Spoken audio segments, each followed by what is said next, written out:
हाय pens, तो हम लोग आ चुके अपना हिंदी का 5th वीडियो लेके। ठीक है, नीर का निर्माण फिर हम लोग पढ़ रहे थे। ठीक है, उसी में से ये जो 5वां वीडियो और लास्ट वीडियो है। ठीक है, इसके बाद नीर का निर्माण फिर खत्म हो जाएगा। ये लास्ट पंक्ति है, उसके बाद हम लोग आज क्या पढ़ेंगे, लास्ट पंक्ति पढ़ेंगे, नीर का निर्माण फिर का संदेश पढ़ेंगे। ठीक है, या फिर एक और क्वेश्चन पूछा जाता है कि नीर का निर्माण फिर कविता के माध्यम से जो चिड़िया है, चिड़िया के माध्यम से जो कवि है लोगों को क्या संदेश देना चाहता है, उस क्वेश्चन को भी सॉल्व करेंगे। और इस कविता को लिखने का क्या उद्देश्य है, किस स्थिति में उन्होंने लिखा था ये कविता, जो हरिवंश राय बच्चन जी थे उन्होंने किस स्थिति में क्या सोच कर ये कविता लिखा था, उसी को बोलते हैं उद्देश्य। तो उसी चीज को आज हम लोग पढ़ेंगे। क्वेश्चन को लॉन्ग टर्म माने लॉन्ग क्वेश्चन है। ठीक है, उसको आराम से दिखेगा, फिर कॉपी में उतार लीजिएगा। ठीक है, अब हम लोग लास्ट पंक्ति आज का कविता का वो देखेंगे। ठीक है, इससे पहले हम लोग 4 वीडियो इस टॉपिक पे कवर कर चुके हैं। अगर आप लोगों ने नहीं देखा है, डिस्क्रिप्शन में प्लेलिस्ट का लिंक है, उसके थ्रू आप जाके देख लीजिए, नोट्स बना लीजिए, PDF रहेगा, उसको सॉल्व कर लीजिएगा। ठीक है, अब हम लोग इस पंक्ति को पढ़ते हैं। आप लोग भी किताब खोल लीजिए और इस पंक्ति को पढ़ना स्टार्ट कीजिए। ठीक है, किताब पहले खोल लो सब कोई। ठीक है, ये जो हमारा लास्ट पंक्ति है आज का, ठीक है, क्या है देखो, पढ़ना स्टार्ट करो। पहले किताब निकाल लो, उंगली रखो और पढ़ना स्टार्ट करो, जैसे बचपन में पढ़ते थे। ठीक है, क्या लिखा है, नाश के दुख से कभी दबता नहीं निर्माण का सुख, नाश के दुख से कभी दबता नहीं निर्माण का सुख, प्रलय की निस्वद्धता से सृष्टि का नवगान फिर, सृष्टि का नवगान फिर। ठीक है, ये हुआ हमारा, क्या हुआ, पंक्ति पढ़ लिए। ठीक है, तुम लोग भी एक बार अच्छे से उच्चारण करके पढ़ लो, निस्ताबधता। ठीक है, निस्ताबधता। ठीक है, पूरा पढ़ लो इसको, पंक्ति को पूरा पढ़ लो। ठीक है, पढ़ लिए। ठीक है, अब इसका शब्दार्थ को देखते हैं। ठीक है, नाश, नाश मतलब विनाश, खत्म हो गया। ठीक है, टूट फूट गया, पूरा खत्म हो गया जड़ से, उसी को बोलते हैं नाश हो गया, वही खत्म होना। ठीक है, दबता, दबता मीन्स अंत नहीं होता, किसी चीज का अंत नहीं होना, उसी को बोलते हैं दबता। ठीक है, माने अंत होना, अंत होना माने दब गया, मतलब उस चीज का अंत हो गया। ठीक है, ठीक है, प्रलय, प्रलय मीन्स महाविनाश, महाविनाश। ठीक है, जिसे पूरी दुनिया खत्म हो जाए, उस टाइप का जब प्रलय बोलते हैं ना, प्राकृतिक प्रलय आ गया, आपदा आ गया। ठीक है, महाविनाश, पूरा बहुत जान माल की क्षति हुई, उसी को बोलेंगे प्रलय आ गया। ठीक है, निस्ताबधता मतलब सन्नाटा, शांति। ठीक है, निस्ताबधता मतलब सन्नाटा या शांति। ठीक है, सुन करके कुछ आवाज नहीं होता रात्रि के समय, उसी को बोलते हैं पूरा सन्नाटा छा गया है, पूरा शांति छा गया है। ठीक है, सृष्टि, सृष्टि मतलब किसी चीज को बनाना। ठीक है, निर्माण करना, उसी को बोलते हैं सृष्टि। नवगान, नवगान मतलब नवीन गीत, नया गीत, नूतन गीत। ठीक है, नया गान। ठीक है, अब किस प्रकार का नया गान, उसी को देखते हैं। ठीक है, तो इसको पढ़ाने से पहले हम थोड़ा सा बता दें। ठीक है, समझ लीजिए आप कुछ काम कर रहे हैं, आप किसी अगर बड़े होंगे या फिर अभी कुछ कर रहे हैं। ठीक है, समझ लो हम या हमसे बड़े रहते तो समझ लो हम हैं। ठीक है, हम कोई बिजनेस स्टार्ट किए, क्या किए, या फिर कुछ हम नया चीज़ सीखना चाहते हैं, कुछ हम नया चीज़ सीखना चाहते हैं। ठीक है, उसको सीखे, नहीं सीख पाए, एक बार नहीं सीखे, हमको दुख हुआ, दूसरा बार सीखे, नहीं सीख पाए। ठीक है, मेरे से कुछ गलती हो गया जिसके कारण हम एग्जाम में फेल हुआ, मेरे को सर्टिफिकेट नहीं मिला, फिर हमको दुख हुआ। ठीक है, या साइकिल चलाना जब हम लोग सीखते हैं, एक बार साइकिल चलाना सीखे, गिर गए, दुख होता है, दूसरी बार सीखे, गिर गया, दुख होता है, तीसरी बार सीखे तो गिर गए, फिर दुख होता है। ऐसे करते करते एक बार हम साइकिल चलाना क्या होता है, सीख जाते हैं। और जब हम साइकिल चलाना सीख जाते हैं तो उस समय जो खुशी मिलता है हम लोग को, क्या वो लाख बार माने 10-20 बार जो हम गिरे थे, उस दुख से ये खुशी ज़्यादा है कि कम है, तो भैया ज़्यादा ही। हमको बहुत कुछ, जब नया बार साइकिल चलाना सीखते हैं ना, तो हम लोग को क्या होता है, बहुत ज़्यादा खुशी मिलता है, बहुत ज़्यादा। जितना भी हाथ पैर टूटा वो सब हम लोग भूल जाते हैं। और एक बार जब हम लोग साइकिल चलाना या बाइक चलाना कुछ भी सीख लेते हैं ना, तो उस समय जो खुशी मिलता है ना, और जब चलाने समय, सीखने समय हमको जो दुख मिला था, कष्ट मिला था ना, उससे लाखों गुना क्या होता है, ज़्यादा होता है। यही जीवन का नियम है। ठीक है, अगर तुम किसी भी काम को कर रहे हो, अगर कोई एग्जाम के लिए तैयारी करो, तो एक बार अगर असफल हुए तो दूसरी बार ट्राई करोगे, और ऐसे मेहनत करते सब, एक सवाल बना रहे हो मैथ का या फिजिक्स का, कोई भी एक सवाल बना रहा। ठीक है, एक बार नहीं बना, 2 बार नहीं बना, तीसरा बार नहीं बना, ऐसे ट्राई करते एक बार जब बन जाएगा ना तुमसे, उस समय जो तुमको खुशी मिलेगा ना, उस समय जो नहीं बना था वो जो दुख मिला था ना, उससे कई गुना ज़्यादा होगा। ठीक है, यही क्या है, सृष्टि का नियम है। ठीक है, कि दुख हमेशा, दुख और सुख एक जीवन का क्या है, अभिन्न अंग है। कभी सुख होगा, कभी दुख होगा, और जब दुख के बाद जो सुख आएगा ना, वो इस दुख से क्या होगा, लाख गुना अच्छा होगा, तुमको बहुत अच्छा अनुभव कराएगा। ठीक है, यही इस कविता के माध्यम से हमको हरिवंश राय बच्चन जी समझाना चाहते हैं, बताना चाहते हैं मानव को। ठीक है, संदर्भ देखो क्या है, प्रस्तुत पंक्ति हमारे पाठ्य पुस्तक साहित्य संचयन के पाठ नीर का निर्माण फिर से लिया गया है, जिसके रचनाकार हरिवंश राय बच्चन जी है, हरिवंश राय बच्चन जी है। ठीक है, व्याख्या, प्रसंग तो हम लोग बाद में पढ़ते हैं, व्याख्या देखो। प्रस्तुत पंक्ति के माध्यम से कवि कहते हैं कि दुख चाहे कितना भी बड़ा क्यों ना हो वह हमेशा के लिए टिक नहीं सकता, एक ना एक दिन उसका अंत होना ही है। वह कभी भी निर्माण के सुख को नहीं दबा सकता। निर्माण की प्रक्रिया का दोबारा शुरू होना निश्चित है। भले ही आंधी तूफान चिड़िया के घोंसले को क्यों ना उड़ा दे, पर चिड़िया के घोंसले का पुनर्निर्माण निश्चित है। उसी प्रकार यदि पूरे संसार में प्रलय भी आ जाए तब भी इस सृष्टि की पुनर्रचना अवश्य होगी। मतलब चाहे जीवन में कितने सारे दुख आ जाए, लेकिन वो दुख हमेशा के लिए आपके पास नहीं रह सकता। आपके ऊपर जितनी बड़ी भी मुसीबत आ जाए ना, वो हमेशा के लिए आपके ऊपर नहीं रह सकता, ठीक है। फिर वो जो मुसीबत है, जो दुख है, वो चला जाएगा। उसके बाद क्या आएगा? आपका सुख का घड़ी, सुख का समय आ जाएगा। यही सृष्टि का नियम है। जितना अगर समझ लो यहाँ प्रलय आ गया, विनाश हो गया ना, पूरी पृथ्वी अगर विनाश हो गया, पूरी संसार का भी विनाश हो गया ना, तो यही प्रकृति का नियम है। फिर से लोग आएंगे, फिर से बसने लगेंगे, और फिर से हरा भरा सब कुछ फिर से पहले जैसा हो जाएगा, ठीक है। जैसे हम लोग का शरीर का क्या होता है, शरीर का घाव जब कट जाता है तो फिर से क्या होता है, थोड़े समय बाद वो घाव क्या होता है, फिर ठीक हो जाता है। वहाँ का जो त्वचा है, जो भी शरीर है, वो क्या हो जाता है, ठीक हो जाता है। इसीलिए कभी भी दुख आए ना तो उसको लेके बैठा मत रहो। वो ठीक समय पे आने पे वो जो दुख है वो भी चला जाएगा और सुख में परिवर्तित हो जाएगा, ठीक है।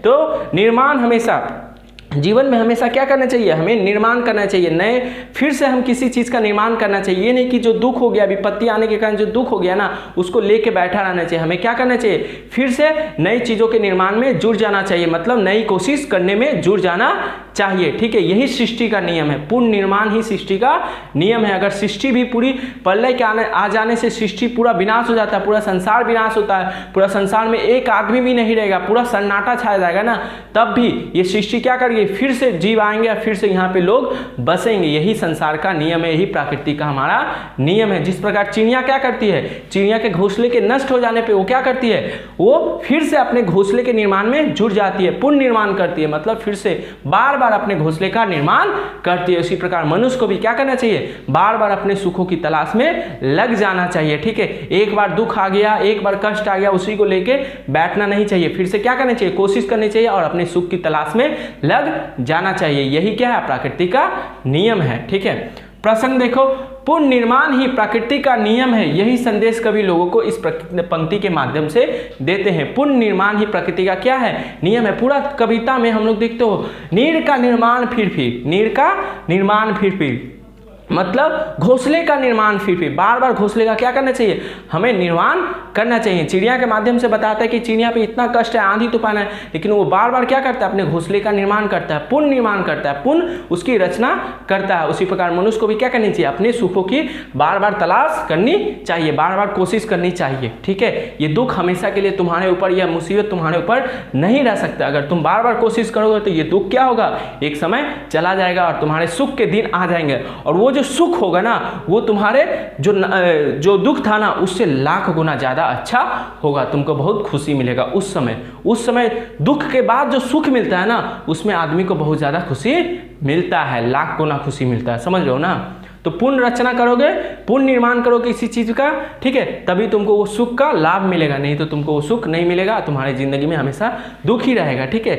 अब इसका मतलब ये संबंध है, देखो ये यहीं पे हमारा जो कविता था यहीं पे ख़त्म हो गया, ठीक है। पूरा कविता के माध्यम से हमें जो हरिवंश राय बच्चन जी है क्या समझाना चाहते हैं, एक चिड़िया के माध्यम से हमें समझाना चाहते हैं कि हमें क्या करना चाहिए। जिस प्रकार चिड़िया इतना छोटा सा जीव है, लेकिन वो अपने घोंसले का बार बार निर्माण करती है, इस प्राकृतिक आपदाओं से बचते हुए, उसका सामना करते हुए क्या करती है, बार बार निर्माण करती है। उसी प्रकार मनुष्य को भी क्या करना चाहिए, अपने दुखों को बार बार झेलना चाहिए और उससे निकलने की कोशिश करते रहना चाहिए, ठीक है। तो इसको लिख लेना। अभी हम लोग इसके बाद इस पंक्ति के माध्यम मैंने जो पूरा कविता है हम लोग का पूरा खत्म हो गया, ठीक है, यहीं पे खत्म हो गया। इसको अच्छे से लिख लेना, फिर उतार लेना, ठीक है। अब 2-3 क्वेश्चन, बड़ा क्वेश्चन उसको करवाते हैं, पहले इसको लिख लो। अब हम लोग देखिए क्या करेंगे, जो कविता है, कविता का संदेश को लिखेंगे, पढ़ेंगे, ठीक है, उस क्वेश्चन को सॉल्व करेंगे, ठीक है। तो देखिए हम लोग का 2 क्वेश्चन अभी सॉल्व करेंगे, एक उद्देश्य लिखेंगे, एक संदेश लिखेंगे, क्या संदेश देना चाहते हैं, ठीक है। दोनों मिलता जुलता क्वेश्चन आता है, ठीक है, दोनों मैंने संदेश और उद्देश्य दोनों एक ही जैसे टाइप का होता है, इसलिए ज़्यादा झंझट का बात नहीं है। एगो अच्छे से याद कर ले तो दूसरा अपने आप हो जाएगा, लेकिन हम अलग अलग लिखा देंगे, ठीक है, टेंशन लेने का जरूरत नहीं। 6-7 मार्क्स का क्वेश्चन आता है तो इसको अच्छे से देखिए।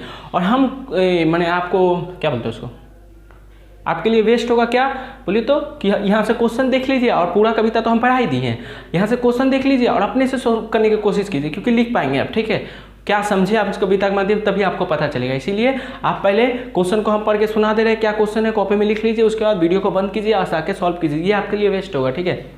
ओ बेस्ट वाला बेस्ट, ठीक है, ये होगा आपके लिए एकदम बेस्ट, बेटर होगा, ठीक है, कि आप क्वेश्चन को उतारिए और जाके खुद से सॉल्व कीजिए, फिर जाके मैच कर ही लीजिए। उसके बाद तो हम है ही है ना, मैंने वीडियो तो है ही है, यहाँ पे मैच कर लीजिए, ठीक है। थोड़ा मोड़ा चेंजेस आएगा, लेकिन 6-7 मार्क क्वेश्चन है, अगर आप ही का क्वेश्चन बहुत अच्छा हो गया तो आपको रटने का जरूरत नहीं पड़ेगा, ठीक है। इसीलिए आप खुद से एक बार ट्राई करके आइए, जाइए, उसके बाद वीडियो को ऑन करके देख लीजिएगा, ठीक है। तो आ गए तुम लोग, ठीक है। देखो पहले क्वेश्चन पढ़ लो कि पहले क्वेश्चन 2 तरीके से पूछा जा सकता है इसी क्वेश्चन को। नीड़ का निर्माण फिर कविता के माध्यम से कवि लोगों को क्या संदेश देना चाहते हैं, या फिर इसी क्वेश्चन को इस तरीके से पूछा जाता है, चिड़िया के उदाहरण देकर कवि लोगों को क्या समझाना चाहते हैं। नीड़ का निर्माण फिर में जो चिड़िया है, चिड़िया के माध्यम से लोगों को कवि क्या संदेश देते हैं, या फिर बोलेगा नीड़ का निर्माण फिर कविता का केंद्रीय भाव स्पष्ट करे, लिखे। तो ये इस प्रकार के जितने भी क्वेश्चन भाव टाइप का जितना भी क्वेश्चन पूछेगा ना, उसमें सब यही आंसर दीजिएगा, ठीक है। केंद्रीय भाव बोलेगा, संदेश बोलेगा, चिड़िया के माध्यम से क्या समझाना चाहता है, सब यही उत्तर होगा, ठीक है। तो देखिए हम लोग कैसे लिखेंगे इस उत्तर को अच्छे से सजा के। नील का निर्माण फिर हरिवंश, इसको हाँ राइटर को जब भी लिखेगा ब्लू से लिखेगा, ठीक है। अरे दिखना चाहिए उसको। देखिए एग्जामिनर क्या होता है, एग्जामिनर मैंने ये देखिए इतना सारा बोर्ड का पेपर आता है ना, तो मैंने वो ये से चीज़ें पॉइंट रहेगा ना, तो उसका नज़र पहले ही चल जाएगा, ठीक है। ये कॉपी को ध्यान से नहीं देखता वो लोग, ठीक है। मैंने ध्यान से देखता, ये नहीं कि आप कुछ भी लिख दीजिएगा, लेकिन कुछ पॉइंट होता है जो उसको नज़र में जाना चाहिए, ठीक है। जैसे ये ब्लू में लिखा रहेगा तो हाँ उसे हरिवंश राय बच्चन, मतलब उसको राइटर के बारे में पता है, ठीक है। तो इन सब चीज़ों को ब्लू मेन चीज़ है, उसको ब्लू से लिखिएगा, आप लोग को पता ही होगा, ठीक है। इसलिए हम भी लिख दिए। हरिवंश राय बच्चन जी की एक आशावादी प्रेरणादायक, ये तो सब पहले ही पढ़ा चुके हैं, कविता है पत्नी श्यामा। उनकी पहली पत्नी हरिवंश राय जी की पहली पत्नी कौन थी, श्यामा। तो पत्नी श्यामा की मृत्यु के बाद वे निराश हताश हो गए, मतलब दुखी हो गए थे और उसी निराशा से निकलते समय अपने अनुभवों के माध्यम से लोगों को विपरीत परिस्थितियों में निराश ना होकर उस विपरीत परिस्थिति का डटकर सामना करना चाहिए, यही संदेश लोगों को देते हैं, ठीक है, ठीक है। कि वो क्या हुआ था एक्चुअली में यहाँ क्या देखिए फिर से, निराश ना होकर इस विपरीत परिस्थिति का डटकर सामना करना चाहिए, यही संदेश वे अपनी कविता के माध्यम से लोगों को देते हैं। अब सही है, ठीक है, लोगों को देते हैं, ठीक है। तो हुआ क्या था एक्चुअली, जब हरिवंश राय बच्चन जी की पहली पत्नी श्यामा थी, श्यामा को पहले बताया था टीबी के कारण क्या हुआ था, शायद टीबी के कारण उनकी मृत्यु हो गई थी, ठीक है। तो मृत्यु हो जाने के बाद जो हरिवंश राय बच्चन जी थे वो अपनी पत्नी से बहुत प्रेम करते थे, जिसके कारण ये क्या हुआ, हताश हो गए, निराश हो गए, दुखी हो गए, ठीक है। जिनके कारण क्या हुआ, ये पूरे मैंने दुखी हो गए, निराश हो गए, मन पूरा एकदम डिमोटिवेट होता है ना, वो सब उस टाइप का कुछ हो गया। लेकिन ये कवि थे, ठीक है। तो कवि होने के कारण इन्होंने सोचा कि हम इतने बड़े कवि होने के कारण, मैंने बड़े नहीं, कवि होने के कारण, हम साहित्य को समझने वाले व्यक्ति, अगर हम इस विपरीत परिस्थिति में हताश निराश हो जाते तो सोचो उस आम आदमी का क्या होगा, ठीक है, साधारण आदमियों का क्या होता होगा, जो मैंने जिनके ऊपर मुसीबत आता होगा, ठीक है। तो वो अपने मुसीबत से कैसे निकले, उनका क्या एक्सपीरियंस रहा अपनी मुसीबत से, अपनी उस घड़ी से जो विपत्ति का समय था उससे कैसे निकले, उसी को सोचते सोचते उन्होंने क्या किया, अपने अनुभव के माध्यम से नीड़ का निर्माण फिर कविता की रचना किया, जिनमें वो किस प्रकार वो विपत्ति में फंसे और उससे किस प्रकार उनका डटकर सामना किया एक उम्मीद के साथ, उसी को कविता के माध्यम से उन्होंने लिख दिया, ठीक है। वे अपनी कविता में एक चिड़िया के विषय में बताते हैं, ठीक है, चिड़िया के विषय में बताते हैं कि किस प्रकार प्रकृति में उठे आंधी तूफान ने तिनकों से निर्मित घोंसले का नाश कर दिया, परंतु यह चिड़िया हार नहीं मानती और अपने घोंसले के पुनर्निर्माण की प्रक्रिया में जुट जाती है और तीव्र गति से आती हवाओं के विरुद्ध उड़कर फिर से अपने घोंसले का निर्माण करती है। इसी प्रकार अगर हमारे जीवन में भी विपत्ति आ जाए तो हमें उसका डट कर सामना करना चाहिए, यही संदेश कवि अपने कविता के माध्यम से लोगों को देते हैं। समझ में आ गया ना, हमें क्या करना चाहिए, अपने विपरीत परिस्थितियों से का डटकर सामना करना चाहिए, उससे निकलने की कोशिश करना चाहिए। चिड़िया जैसे करता है फिर से अपने घोंसले का निर्माण में जुट जाता है, हमें भी क्या करना चाहिए, अपनी विपरीत परिस्थितियों से निकल कर उसका डटकर सामना करना चाहिए, एक उम्मीद के साथ, ठीक है, आशावादी कविता, एक आशा के साथ, उम्मीद के साथ क्या करना चाहिए, अपनी विपरीत परिस्थितियों का डटकर सामना करना चाहिए, अपनी मुसीबत को झेलना चाहिए, ठीक है, अपना पुरुषार्थ जो है, पराक्रम है, ठीक है, वो डामाडोल ना हो, ठीक है, उसी के माध्यम से हम क्या कर सकते हैं, अपनी मुसीबतों से निकल सकते हैं। जैसे चिड़िया अपनी मुसीबतों से निकला, इतना बड़ा मुसीबत से चिड़िया निकल गया अपने साहस के बल पे, उसी प्रकार मनुष्य भी क्या करता है, किसी भी प्रकार की मुसीबत से अपने साहस के बल पे, अपने आत्मविश्वास के बल पे निकल सकता है, चाहे मुसीबत कितनी भी बड़ी क्यों ना हो। अगर तुम्हारे अंदर जज्बा है, साहस है, तो तुम क्या कर सकता है, बड़ी से बड़ी मुसीबत का सामना कर सकता है, ठीक है। जैसे एक चुटकुला टाइप का कुछ पढ़ाई होगा, एक हाथी रहता है, एक चींटी रहता है, लेकिन इतना बड़ा हाथी, समझ लो इतना बड़ा मुसीबत है, चींटी कितना है, इतना छोटा, लेकिन उसके नाक में जब चींटी घुस जाता है, सूंड में घुस जाता है, तो उसको नचा देता है, ठीक है। उसी प्रकार मुसीबत कितनी भी बड़ी क्यों ना हो और तुम कितना भी छोटा क्यों ना हो, अगर तुम्हारे अंदर साहस है, जज्बा है, तो तुम उसको हरा सकता है। यही संदेश अपनी कविता के माध्यम से हरिवंश राय बच्चन जी लोगों को देना चाहते हैं, या फिर चिड़िया के माध्यम से लोगों को देना चाहते हैं। चिड़िया के माध्यम से लोगों को देना चाहते हैं मतलब चिड़िया किस प्रकार से अपनी मुसीबत का सामना करता है, इतना छोटा होते हुए बड़े बड़े मुसीबतों का बार बार सामना करता है। उसी प्रकार मनुष्य को भी क्या करना चाहिए, मनुष्य तो इस धरती पर सबसे बुद्धिमान, सबसे बुद्धिमान प्राणी है, ठीक है, तो उसे भी क्या करना चाहिए, अपनी मुसीबतों का हल खोजना चाहिए, निराश नहीं होना चाहिए। यही संदेश लोगों को इस कविता के माध्यम से श्री हरिवंश राय बच्चन जी देते हैं, ठीक है। तो तुम लोग अच्छे से लिख लिए होगे, अगर अपने से लिख लिए हो तो बेटर है, ठीक है, और नहीं लिखो तो इसको उतार लो, ठीक है, अच्छे से पढ़ लो एक बार, ठीक है, समझ में आया तो। और इसके बाद एक और है, अगर तुम लोग अभी लिखना चाहो तो लिख सकते हो क्या, कि नीड़ का निर्माण फिर कविता का लिखने का क्या उद्देश्य है, उद्देश्य होता क्या है, ठीक है, ठीक है, उसको हम समझाते हैं, ठीक है। पहले इसको लिख लो, ठीक है, अच्छे से उतार लो इसको, ठीक है। सो अब देखो हम लोग का जो दूसरा क्वेश्चन है, ठीक है, इस टाइप का दूसरा क्वेश्चन पूछ सकता है, सेम क्वेश्चन है, उसी क्वेश्चन को थोड़ा घुमा के पूछता है, ठीक है। नीड़ का निर्माण फिर कविता का उद्देश्य स्पष्ट करो। उद्देश्य एक्चुअली में क्या होता है, हर कोई आदमी जब कुछ काम करता है तो उस काम के पीछे उसका एक मकसद रहता है, उसका एक उद्देश्य रहता है। जैसे तुम पढ़ रहे हो तो तुम्हारा उद्देश्य क्या है, कि हम पढ़ लिख के कुछ अच्छा आदमी बन जाए, बड़ा आदमी बन जाए, हम पढ़ा रहे थे, तुम लोग का हेल्प करने का, इस परिस्थिति में तुम लोग का हेल्प करने का मेरा उद्देश्य है। तुम्हारा पढ़ने का उद्देश्य क्या है, कि तुम लोग पढ़ लिख के कुछ बड़ा आदमी बनेगा, ठीक है, यही तुम्हारा क्या है, उद्देश्य है। हर आदमी कुछ ना कुछ काम करता है तो उसके पीछे एक उद्देश्य होता है, एक मकसद होता है। मकसद वर्ड समझते हो ना, उसी को क्या बोलते हैं, उद्देश्य बोलते हैं, ठीक है। क्या कारण है, क्या समझाना चाहता है इस कविता के माध्यम से कवि, उसी को बोलेंगे उसका उद्देश्य, ठीक है। तो तुम लोग को जो भी समझ में आया इस कविता के माध्यम से तुमको क्या समझाना चाहता है कवि, ठीक है, जाके पहले उसको अपने तरीके से लिख लो, फिर यहाँ से देख लेना, ये तुम्हारे लिए वेस्ट होगा, ठीक है। नहीं तो यहाँ से छाप लोगे फिर मैंने सही ही हो जाएगा, लेकिन तुम्हारा मैंने मानसिक विकास नहीं होगा, ठीक है, रटा रटाया ही तुम पढ़ेगा, ठीक है। इसलिए हिंदी को भी थोड़ा अच्छे से पढ़ो, ठीक है, रटा रटाया गाइड से मत पढ़ो, ठीक है, गाइड जैसा हो जाएगा ये भी, ठीक है। समझा, जो समझा पूरा कविता तुम पढ़ाएगी एक लाइन, ठीक है, एक एक लाइन को समझाए, इसलिए वेस्ट होगा कि तुम जाके अच्छे से अपने तरीके से क्वेश्चन देखो और क्वेश्चन का अपने तरीके उद्देश्य क्या समझाना चाहता है इस कविता के माध्यम से, उस चीज़ को अपने से लिख लो। अगर नहीं लिख पाए तो यहाँ से हम पढ़ा दे रहे हैं, उसी को लिख लेना, ठीक है, लेकिन ट्राई करना खुद, ठीक है। तो जाओ लिख लो जल्दी से, ठीक है, इसके बाद देख लेना। देखो क्या लिखा है, नीड़ का निर्माण फिर हरिवंश राय बच्चन जी की एक आशावादी प्रेरणादायक कविता है, ये हम लोग पहले ही पढ़ चुके हैं। पत्नी श्यामा की मृत्यु के बाद वे निराशा से भर आए, परंतु उन्होंने अपनी दुखों पर विजय प्राप्त किया। मतलब वो निराशा से तो भर आए क्षण भर के लिए, ठीक है, कुछ समय के लिए उनके अंदर निराशा तो हो गया, लेकिन वो जो निराशा था, वो जो दुख था, वो पल भर के लिए था, ये नहीं कि जिंदगी भर उनके साथ वो दुख रहा, ठीक है, वो पल भर के लिए दुख था और उन्होंने कुछ ऐसा किया कि उस जो दुख था उस पर क्या कर दिया, विजय प्राप्त कर दिया, उस निराशा को आशा में बदल दिया। इसी समय के अनुभव को कवि ने कविता के रूप में लिखा है। इसी समय के अनुभव को मतलब वो जो पत्नी की मृत्यु के बाद वो निराशा से भर आए, फिर कैसे उन्होंने अपने अंदर उम्मीद की किरण को जगाया और फिर से एक अच्छा खासा हंसता खेलता आदमी में परिवर्तित हो गए, ठीक है। माने निराशा से कैसे खुश हो गए, दुखी से कैसे खुश हो गए, ये जो समय था दुख से खुशी होने तक का समय में उन्होंने क्या क्या देखा, क्या क्या सहन किया, क्या क्या दर्द को महसूस किया, क्या क्या दुख को महसूस किया, उसी को अपनी कविता के माध्यम से कवि हम लोग के सामने प्रस्तुत करते हैं।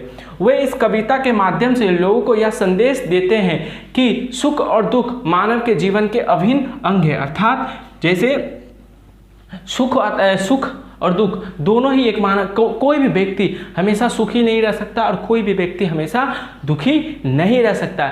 इसको बोलते हैं मृत्यु लोक। माने ये जो पृथ्वी है, हमारा जो साहित्य ग्रंथों में मृत्यु लोक बोला जाता है, एक ऐसा लोक है जहाँ पे एक आदमी को सुख की प्राप्ति भी होगी और दुख की प्राप्ति भी होगी। जो स्वर्ग लोक है ना, माने ऐसा बोला जाता है स्वर्ग लोक है, वहाँ पे जो देवताओं को सिर्फ सुख और सुख मिलता है, सुख की प्राप्ति, वो लोग दुख जानता ही नहीं। और जो पाताल लोग है वहाँ पे सिर्फ और दुख मिलता है, दुख ही दुख मिलता है। लेकिन एक मानव ही है जिसको सुख और दुख दोनों का अनुभव हमको तुमको ही सिर्फ हो पाता है, क्योंकि देवताओं को तो सिर्फ सुख का अनुभव होता है और जो कर्म दुष्ट कर्म करते हैं उनको सिर्फ दुख का अनुभव होता है पाताल लोक में, ठीक है। लेकिन एक ऐसा पृथ्वी लोक पे ऐसा ही मानव है जिसको सुख और दुख दोनों चीज़ों का अनुभव करता है। वो दोनों चीज़ मानव के जीवन का क्या है, अभिन्न अंग है। कभी सुख आएगा, कभी दुख आएगा, कभी दुख आएगा, कभी सुख आएगा। ये हमेशा साइकिल हमेशा चलते रहता है, ठीक है। इसीलिए बोला गया है अभिन्न अंग है। दोनों ही अस्थाई, अस्थाई मतलब ये नहीं कि दुख आ गया तो जीवन भर दुख रहेगा या सुख आ गया तो जीवन भर सुख ही रहेगा, ऐसा नहीं है। दोनों अस्थाई मतलब एक आएगा एक जाएगा, एक आएगा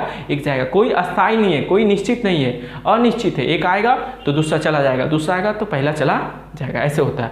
अतः जब मानव के ऊपर दुख आ जाता है तो उसे निराश नहीं होना चाहिए, उसे अपनी परिस्थितियों में आशावान बने रहना चाहिए और अपने मुसीबतों का डटकर सामना करना चाहिए। मतलब लोगों के ऊपर जब दुख आ जाता है ना तो उसे यह नहीं सोचना चाहिए कि ये दुख हमेशा मेरे ऊपर रहेगा, क्योंकि दुख क्या अस्थाई है। अस्थाई मतलब दुख आया है, कुछ समय बाद दुख चला जाएगा, ठीक है, मुसीबत टल जाएगी। इसीलिए हमें क्या करना चाहिए, अपने अंदर उम्मीद की किरण को जगाए रखना चाहिए और इस मुसीबत से लड़ने की कोशिश करना चाहिए। यही उद्देश्य को लेकर, इसी संदेश को लेकर कवि ने क्या किया, इस कविता को लिखा है, ठीक है। उनका मेन उद्देश्य क्या है, लोगों को ये चीज़ बताना कि दुख और सुख क्या अस्थाई है, ठीक है। अगर तुम्हारे ऊपर कोई मुसीबत है, तुम्हारे ऊपर कोई विपत्ति आया है, तो अगर तुम मेहनत किए, तुम्हारे अंदर उम्मीद है, आशा है, तो तुम क्या कर सकते हो, उस मुसीबत पर विजय प्राप्त कर सकते हो। जिस प्रकार चिड़िया ने अपनी मुसीबत पर विजय प्राप्त किया, जिस प्रकार हरिवंश राय बच्चन जी ने अपने निराशा से निकले, ठीक है, निराशा पर विजय प्राप्त किया, ठीक है। जिस प्रकार इस प्रकृति में छाया अंधेरे को क्या करता है, प्रकाश की सूर्य की पहली किरण हटा देती है, उसी प्रकार तुम्हारे मन के अंदर तुम्हारे ऊपर जितनी भी मुसीबत है, जितना भी दुख है, वो भी क्या हो जाएगा, एक ना एक दिन छट जाएगा, हट जाएगा। इसीलिए तुम अपने अंदर क्या रखो, उम्मीद की किरण को जगाए रखो, आशा की किरण को जगाए रखो। जीवन में कभी भी हार मत मानना, क्योंकि मन के हारे हार है, मन के जीते जीत। अगर तुम अंदर से हार मान लिए तो तुमको कोई जिता नहीं सकता, लेकिन अंदर से तुम साहस बना रहा, पुरुषार्थ बना रहा, ठीक है, उम्मीद की किरण बना रहा, तो तुम क्या कर सकता है, तुम विजय प्राप्त कर सकता है, ठीक है। इसलिए उम्मीद रखो, ठीक है, उम्मीद पे ही दुनिया कायम है, ठीक है।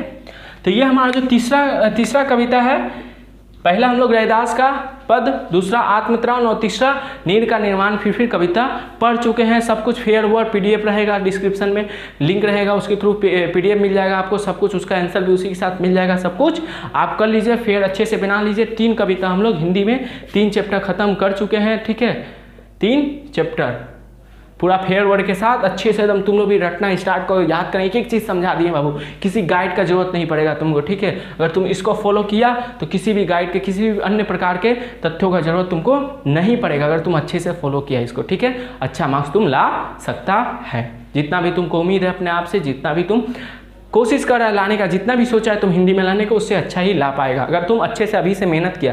और चोरी चकारी के, माने चोरी चकारी मतलब समय का बर्बादी किया इधर उधर के कामों में, तो कोई भी तुमको बचा नहीं सकता, ठीक है। इसीलिए तुम्हारा भी उद्देश्य क्या है कि अच्छा मार्क्स लाना, ठीक है। तो अपने उद्देश्य के लिए तुम क्या करना चाहिए, कड़ी मेहनत करना चाहिए, ठीक है।